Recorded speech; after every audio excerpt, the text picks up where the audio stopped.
अस्सलाम वालेकुम दोस्तों, क्या हाल। उम्मीद करता हूँ कि सभी दोस्त ठीक होंगे और खैर कैसे भी होंगे। तो फ्रेंड, ये हमारे पास आज 6 किलोवाट का फ्रोनस का इन्वर्टर है। ये फ्रोनस का 72 PV इन्वर्टर है। तो इसका फॉल्ट सबसे बड़ा क्या रहा है? फॉल्ट इसका सुन लें कि जब भी घर वाले कोई चीज़ मोटा आइटम चलाते हैं जिससे 9 एम्पेयर से टप जाए 8 एम्पेयर 9 से, तो ये अलार्म देना शुरू हो जाता है। इसकी वजह हम आज देखेंगे।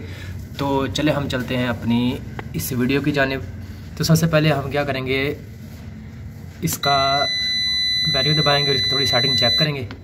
तो इसकी सेटिंग को हम अप करेंगे। सेटिंग इसकी बिल्कुल ठीक जा रही है।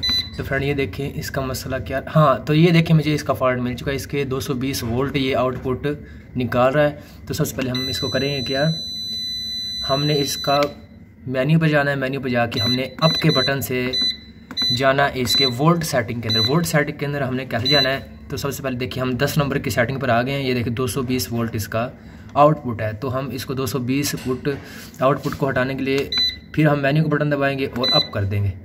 ठीक है, 230 वोल्ट हो चुका है। तो अब इनकी जो लाइट है घर में पूरी जाएगी और कोई भी तकरीबन कम से कम भी ये 14 एम्पेयर तक का लोड ईजिली दे सकते हैं। तो अगर आप हमारे यूट्यूब के ऊपर नए हैं तो सबसे पहले सब्सक्राइब कर लें। तो फ्रेंड ये देखिए सेव करने का तरीका, इसको देखिए हम इधर से फिर मेन्यू का बटन दबाएंगे। मेन्यू का बटन दबा के हम इसको होम पर ले जाएंगे और ये हमारे देखें 230 वोल्ट हो चुके हैं और अब हमारे अच्छे एम्पेयर के ऊपर यानी कि घर का लोड चल जाएगा।